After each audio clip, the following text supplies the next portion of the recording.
Méditons avec la communauté des disciples du Christ vivant en ce mardi 7 novembre 2023, 31e semaine du temps ordinaire, année liturgique A. Évangile de Jésus-Christ selon Saint Luc au chapitre 14, versets 15 à 24.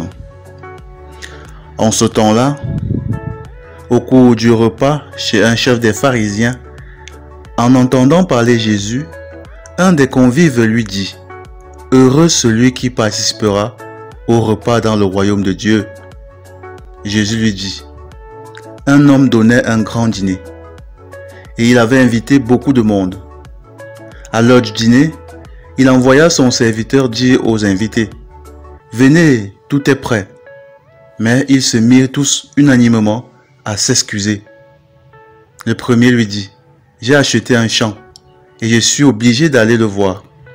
Je t'en prie, excuse-moi. » Un autre dit : « J'ai acheté 5 paires de bœufs, et je pars les essayer.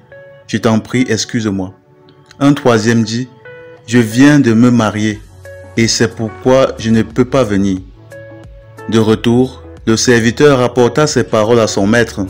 Alors, pris de colère, le maître de maison dit à son serviteur : « Dépêche-toi d'aller sur les places et dans les rues de la ville. Les pauvres, les estropiés, les aveugles et les boiteux, amène-les ici. » Le serviteur revint lui dire : « Maître, ce que tu as ordonné est exécuté, et il reste encore de la place. » Le maître dit alors au serviteur : « Va sur les routes et dans les sentiers, et fais entrer les gens de force, afin que ma maison soit remplie. Car, je vous le dis, aucun de ces hommes qui avaient été invités ne goûtera de mon dîner. » Acclamons la parole de Dieu. Méditation. Frères et sœurs en Christ, que la grâce de notre Seigneur Jésus-Christ abonde dans chacune de nos vies. Ce matin, le Seigneur nous rappelle que rien n'est plus important que notre acceptation volontaire à son invitation, à le suivre jusqu'à la fin de nos jours. En effet, dans l'évangile d'aujourd'hui, le Seigneur utilise encore l'image d'un repas, un grand festin. Une façon de nous rappeler que le paradis est la joie et la fête, que vivre avec Dieu et en Dieu signifie la joie et l'allégresse. À ce repas, plusieurs personnes ont été invitées, mais les invités déclinent l'invitation pour plusieurs raisons qui semblent justes.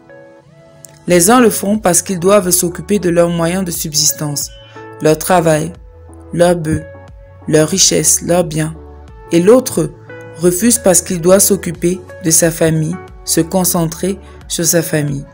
On a l'impression que leurs raisons sont légitimes. En effet, n'est-il pas important de travailler ou alors de s'occuper de sa famille? Le Seigneur a exposé ainsi les raisons qui nous poussent généralement à nous éloigner de lui, à refuser ses invitations à prier, à méditer, à aller à la messe, à vivre sa parole, à nous confesser. Nous nous éloignons de Dieu. Nous refusons de nous mettre à son service, d'entrer en relation avec lui, de lui consacrer du temps. Par l'excuse du travail, nous devons prendre soin de nos familles, de nos relations. Nous nous déclarons trop occupés pour consacrer du temps à notre Dieu qui nous invite à une fête, un festin extraordinaire d'amour, une rencontre exceptionnelle avec lui. Mais qu'est-ce qui peut bien être plus important que de rencontrer celui qui nous donne tout ce que nous avons, celui qui rend nos vies, nos familles, notre travail, nos richesses infiniment meilleures? Quelle est la priorité? Pourquoi est-ce que notre cœur devrait-il battre? Frères et sœurs, beaucoup de fois nous avons inversé l'ordre des priorités et nous nous sommes laissés entraîner loin de notre Créateur à la merci du diable. Plus encore, l'ennemi nous a trompés. Car si nous savions les bonnes choses qui nous attendaient à la table du Seigneur, la joie, la paix, de la nourriture, des biens en abondance pour nous et pour beaucoup d'autres personnes autour de nous, des connexions divines, alors nous nous serions empressés. Par ailleurs, Dieu est plus grand que tout, et le premier commandement nous demande de l'aimer de toute notre force, de toute notre âme et de tout notre esprit. Il s'agit d'être carrément possédé par le Seigneur, par l'amour du Seigneur. Rien ne vaut le sacrifice de Dieu, car en lui, tout est sanctifié. Tout prend un sens nouveau, un sens profond. C'est en Dieu que nous pouvons au mieux servir notre famille, la protéger et l'aimer. C'est en Dieu, en étant à son service, que nous pouvons avoir des richesses sans en devenir les esclaves. C'est Dieu qui saura nous guider vers de verts pâturages. Revenons donc en nous-mêmes. Quelles sont nos excuses quotidiennes pour décliner les invitations du Seigneur?